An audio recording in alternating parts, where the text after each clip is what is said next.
Hello hello.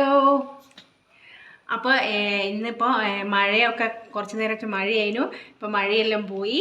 നമ്മൾ വെയിൽ വരുന്ന കൊയിലാണ്ടിക്ക് പോകുകയാണ്. കുഞ്ഞൂസിദ്ദെല്ലാം സ്കൂളിൽ പോയി. ഇന്നിപ്പം ബഷീർ ദിനമായതിനെ കൊണ്ട് ബഷീറായിട്ടൊക്കെ ഉണ്ട് കുഞ്ഞു.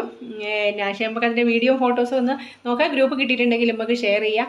പിന്നെ നമ്മളിപ്പം കൊയിലാണ്ടി ഒരാവശ്യത്തിനാട്ടോ, നമുക്ക് പോകുന്ന വഴിക്ക് തന്നെ ഇങ്ങനെ അറിയാം എന്തൊക്കെ ആവശ്യം. അപ്പോൾ ഞാൻ ദേവുവിനെയും കൂട്ടിയിട്ട് പോവുകയാണ്. ഇപ്പം ദേവുവിൻ്റെ അഡ്മിഷൻ്റെ കാര്യങ്ങളൊക്കെ ആകാനായി ഈ മാസം കൊണ്ട് നോക്കും പോകേണ്ടി വരും. അപ്പോൾ അതിൻ്റെയൊക്കെ ഓരോരോ ഓട്ടപ്പാച്ചിലാണ്. അപ്പോൾ ഞങ്ങളുടെ കൂടെ തന്നെ അങ്ങോട്ട് വരിക. നമുക്ക് കൊയിലാണ്ടി പോയിട്ട് വരാം. അങ്ങനെ ഇത് നമ്മൾ വാതിലെല്ലാം പൂട്ടി ഇറങ്ങി കേട്ടോ. പിന്നെ എനിക്ക് ഓർമ്മ വന്നേ ഗേറ്റ് അടച്ചിട്ടില്ല എന്നുള്ളത്. അത് അടച്ചിട്ടില്ലെങ്കിൽ പൂച്ചയും നായി എല്ലാം കയറും. നായി നമ്മളെ ചെരുപ്പെല്ലാം കടിച്ചുകൊണ്ട് പോകും. അതാണ് ഏറ്റവും വലിയ പ്രശ്നം. ഒരു ഓട്ടോ കിട്ടിയാൽ മതിയായിരുന്നു എന്ന് ഞാൻ ദേവനോട് ഇങ്ങനെ പറയാം കേട്ടോ. നോക്കുമ്പോൾ എന്തോ ഭാഗ്യത്തിന് പുതിയപ്പം എത്തിയപ്പോൾ അപ്പം തന്നെ നമുക്കൊരു ഓട്ടോറിക്ഷ കിട്ടി. ഞാനും ദൈവം കൂടി നല്ല ഹാപ്പി ആയിട്ട് പോകുന്നതാണ്. നിങ്ങൾക്ക് എപ്പോഴെങ്കിലും ഇങ്ങനെ ഒന്ന് പുറത്തിറങ്ങുക കേട്ടോ. എന്ന് വെച്ചാൽ ഞങ്ങൾ രണ്ടുപേരും കൂടെ. അതിൻ്റെ ഒരു സന്തോഷമുണ്ട് ദേവുവിൻ്റെ മുഖത്തും എൻ്റെ മുഖത്തും. അല്ലാതെ നമ്മളെങ്ങനെ പോകുമ്പോൾ എന്ന് വെച്ചാൽ അധികം ഞാനും സജീഷറിനും കൂടി ഇങ്ങനത്തെ കാര്യത്തിനൊക്കെ പോവുക. ഇതിപ്പോൾ ഓള് വെറുതെ ഇരിക്കുകയാണല്ലോ എന്ന് വിചാരിച്ച് ഓളയും കൂടിയും കൂട്ടിയതാട്ടോ. ഞാനൊരു സീറ്റിലും ഓളൊരു സീറ്റിലും കേട്ടോ. ഒന്നും വിചാരിക്കരുത്, എനിക്ക് സൈഡ് സീറ്റ് വേണം, മോൾക്ക് സൈഡ് സീറ്റ് വേണം. പിന്നെ നമ്മളെ പയ്യോളിയുള്ള നല്ല വെള്ളക്കെട്ടും എല്ലാം താണ്ടി നമ്മളിതാ കൊയിലാണ്ടി സ്റ്റാൻഡിലേക്ക് എത്തിക്കൊണ്ട് കേട്ടോ. കൊയിലാണ്ടി എന്ന് പറയുന്നത് എനിക്കൊരു വികാരം, എൻ്റെ നാടല്ലേ. അങ്ങനെ കൊയിലാണ്ടി എത്തിയതാ മുത്തൂർ മിനിയിലേക്കാണ് പോകുന്നത്. പോക്കെല്ലാം കണ്ടാൽ വിചാരിക്കും നല്ല സെറ്റപ്പായിട്ട് അങ്ങോട്ട് പോകുകയെന്ന്. ഒന്നുമല്ല കേട്ടോ, നമ്മൾ നല്ലോണം സൂക്ഷിക്കാൻ കൊടുത്തിട്ടുണ്ടായിരുന്നു ഒരു സാധനം. അപ്പോൾ അത് പണയെ തിന്നെടുക്കാൻ വേണ്ടി പോവുകയാണ് സുഹൃത്തുക്കളെ. അപ്പോൾ നോക്കുക ആരാ എടുക്കുന്നതെന്ന് വെച്ചാൽ ഞാനല്ല, എൻ്റെ പേരിലല്ല വെച്ചത്. ഇതെൻ്റെ ഏട്ടൻ്റെ ഭാര്യയാണ് സിന്ധു, നമ്മളെ കൊയിലാണ്ടിയുള്ളതാണ്. ചിലപ്പോൾ സിന്ധു ചേച്ചിനെ അറിയുന്ന പോലെയൊക്കെ ഉണ്ടാവും.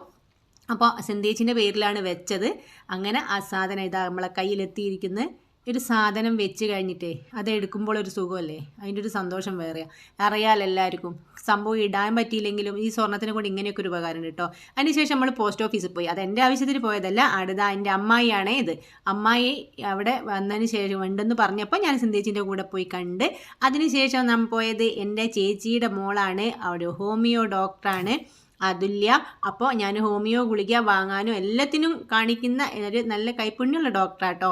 അപ്പോൾ അവളെടുത്ത് പോയിട്ട് കുറച്ച് കാര്യങ്ങളൊക്കെ പറഞ്ഞ് എൻ്റെ ചെറിയ അസുഖങ്ങളൊക്കെ പറഞ്ഞ് ഗുളികയെല്ലാം വാങ്ങി.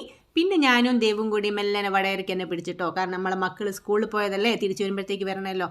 അപ്പോൾ ഞങ്ങൾ രണ്ടാളും കൂടി തിരിച്ച് വടകരയിലേക്ക് വന്ന് പിന്നെ നേരെ ഓട്ടോറിക്ഷ കയറി പുതിയാപ്പിലേക്കുള്ള യാത്രയിലാണ് ഈ നിൽക്കുന്നത്. അവിടെ നിന്ന് അപ്പോഴത്തേക്ക് തന്നെ ഒരു മഴക്കാറും കാര്യങ്ങളെല്ലാം ഉണ്ടായിരുന്നെങ്കിൽ പോലും മഴ പെയ്യാതെ ഞങ്ങളെ രക്ഷപ്പെട്ടിട്ടുണ്ട്. പുതിയാപ്പ് ഓട്ടോ ഇറങ്ങി ഇതാ വീട്ടിലേക്കുള്ള വഴിയെ നടക്കുകയാണ്. നമ്മളിപ്പോൾ എത്തും. അപ്പോൾ ഇവിടെ തിരിച്ചെത്തി. ഭയങ്കര വെളിച്ചടിക്കുന്നുണ്ട് കേട്ടോ. അങ്ങനെ ഇതാ നമ്മളിപ്പം വീട്ടിൽ തിരിച്ചെത്തി.